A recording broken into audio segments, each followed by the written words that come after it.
Sweet welcome to my channel. আশা করি তোমরা সবাই খুব ভালো আছো, সুস্থ আছো। আমিও খুব ভালো আছি। তো অনেক দিন পর আবার ব্লগটা কন্টিনিউ করছি। এখন থেকে ভেবেছি ব্লগটা কন্টিনিউ করবো, সাথে সাথে শর্টসও কন্টিনিউ করবো, যেহেতু আমার এক্সাম চলছিল, অনেক প্রেশার ছিল, তার জন্য অনেক দিন করা হয়নি ব্লগ। তো এখন থেকে কন্টিনিউ করবো। তো আজকে হচ্ছে শুভ রাখি পূর্ণিমা। তোমাদের সকলকে জানাই শুভ রাখি পূর্ণিমার অনেক অনেক শুভেচ্ছা, ভালোবাসা। তো তোমরা হয়তো এখন তোমাদের ভাই দাদা সবাইকে রাখি পড়াচ্ছ, তো আমিও পড়াবো। আমার ছোট্ট ভাই গোপাল ঠাকুর, আমাদের বাড়িতে যেহেতু গোপাল ঠাকুর আছে, ওই আমার ভাই। তো সকালবেলা উঠে স্নান করে রেডি হয়ে নিয়েছি, যেহেতু স্নান না করে তো আর ঠাকুরকে রাখি পরানো যায় না। তো তার জন্য এখন রেডি হয়ে নিয়েছি, আর সব কিছু গুছিয়ে ঠাকুরকে পুজো দেবো, ঠাকুরকে স্নান করাবো, করিয়ে ওকে রাখি পরাবো। আর তাছাড়াও প্ল্যান আছে বিকেলবেলা আমার ভাই আসবে, আর তাছাড়াও আমার ছোট্ট বুনু আছে, ওর যেহেতু 1 বছর হবে, খুবই ছোট। আর ভাই কোনটা দেখি আসে যায়, ভালোবাসাটাই আসল, ওদেরও রাখি পরাবো। তো আজকে সব কিছু তোমাদের সাথে শেয়ার করবো, তোমরা প্লিজ ব্লগটা লাস্ট অব্দি দেখো। আর হ্যাঁ, আমি আমার গোপাল ঠাকুরের জন্য ছোট্ট একটা উপহার এনেছি, সেটা তোমাদের সাথে শেয়ার করবো। তো চলো এখন সব কিছু গুছিয়ে ঠাকুরকে রাখি পরানো যাক, চলো। তো এখন আমি সব কিছু সাজিয়ে নেব। গোপাল ঠাকুরকে স্নান করানো হয়ে গেছে, এবার ঠাকুরকে পুজো দেবো, আর তার সাথে রাখি পরাবো। এই যে রাখিটা, এখানে গোপু ভাই লিখে রেখেছি আমি। এই রাখিটা আমার তৈরি, কেমন হয়েছে তোমরা কমেন্টে জানিও। আর হচ্ছে এখানে আমি ঠাকুরের জন্য এই যে গিফটটা এনেছি, এটা এখন তোমাদের সাথে শেয়ার করবো। এটা হচ্ছে সোনার চুড়ি, যেহেতু আমার ভাই খুবই ছোট, মানে গোপাল ঠাকুর খুবই ছোট, তাই জন্য ছোট ছোট দুটো সোনার চুড়িটা আমি বানিয়েছি ঠাকুরের জন্য।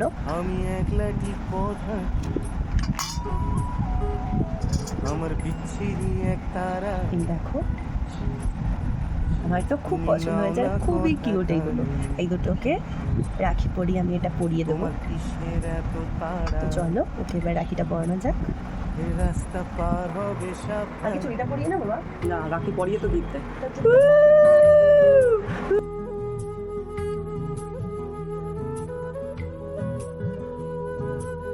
দেখো রাখিটা পরে কি মিষ্টি লাগছে আমার গপু ভাইকে।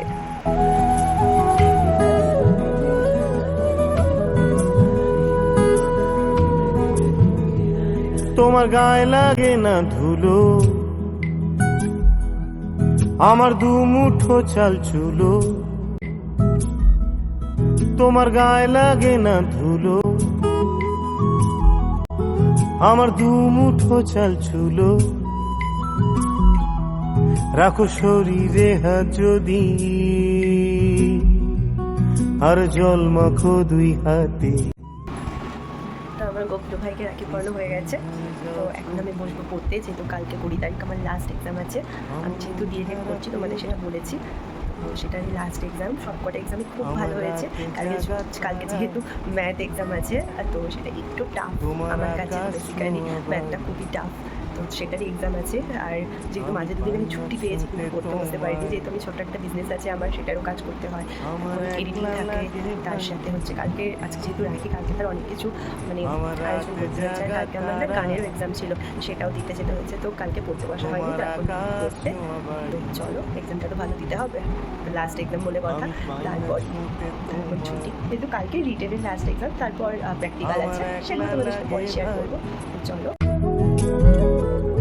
আমার রাতে জাগা তারা, তোমার আকাশ ছোঁয়া বাড়ি। সো দুপুরে রেডি হয়ে নিলাম ভাইকে রাখি পরানোর জন্য। আমার একলা লাগে ভারী। এখন আমি আর মা যাচ্ছি দিদুন বাড়ি, কারণ ওখানেই প্রোগ্রামটা হবে। তো দিদুন বাড়ি এসেই সবাই মিলে বসে পড়েছি, কার কোনটা গিফট সেগুলো দেখার জন্য।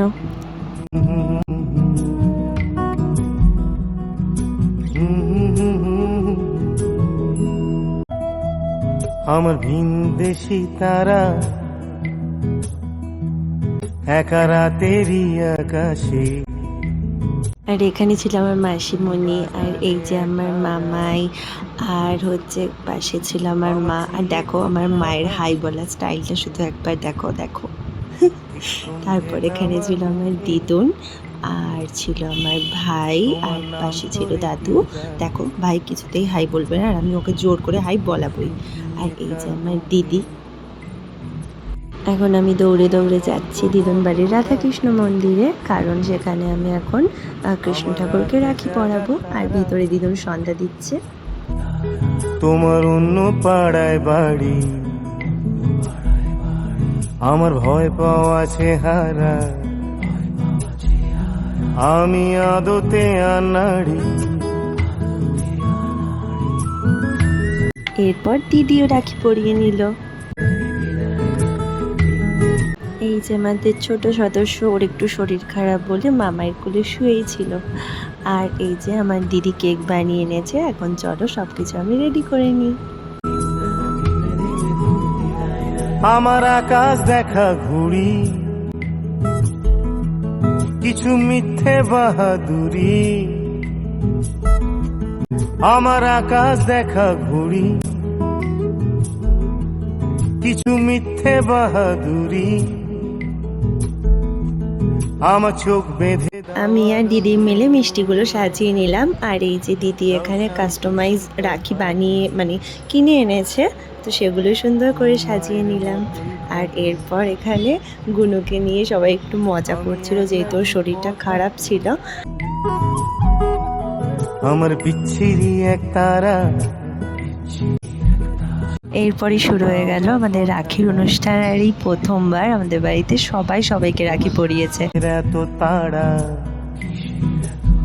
এই রাস্তা পার হবে সাবধানে।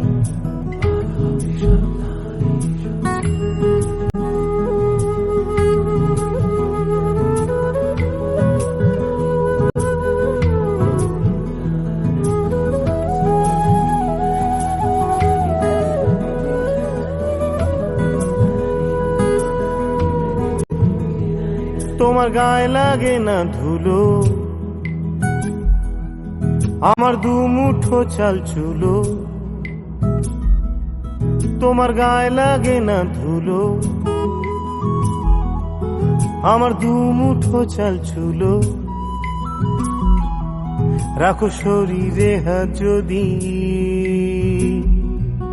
আর জল মাখো দুই হাতে। প্লিজ ঘুম হয়ে যাও চোখে, আমার মন খারাপের রাতে। আমার রাতে জাগা তারা, তোমার আকাশ ছোঁয়া বাড়ি। আমি পাই না ছুঁতে তোমায়, আমার একলা লাগে ভারী। আমার রাতে জাগা তারা। এরপর আমি আর দিদি মিলে আমাদের বোনকে রাখি পরালাম। আমি পাই না ছুঁতে তোমায়, আমার একলা লাগে ভারী। আমার রাতে জাগা তারা, তোমার আকাশ ছোঁয়া বাড়ি। আমি পাই না ছুঁতে তোমায়, আমার একলা লাগে ভারী।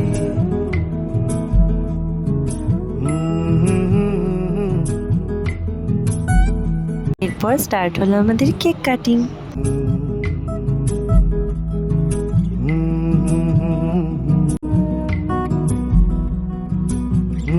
এখন আমরা একটা রিল শুট করে নিলাম।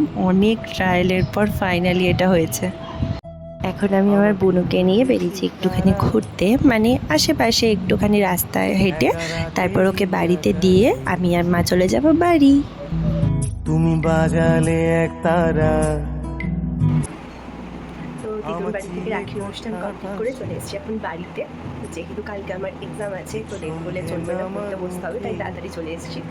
এই যে এখানে আমার দিদি রাখি পরিয়েছে। এটা আজকে খুলতে পারবো না, কালকে আবার খুলতে হবে, যেহেতু এটা বলে তো আমি কলেজ যেতে পারবো না, এক্সাম দিতে পারবো না, তার জন্য এটা আমি কালকে করে ফেলবো, একদিন অন্তত রাখবো। তো আজকে ব্লগটা এই পর্যন্ত। যদি তোমাদের আমার ব্লগটা ভালো লেগে থাকে, লাইক কমেন্ট আর আমার চ্যানেলটাকে সাবস্ক্রাইব করে দিও। তো আবার একটা নতুন ব্লগ নিয়ে তোমাদের সাথে আবার দেখা হবে। তো টাটা।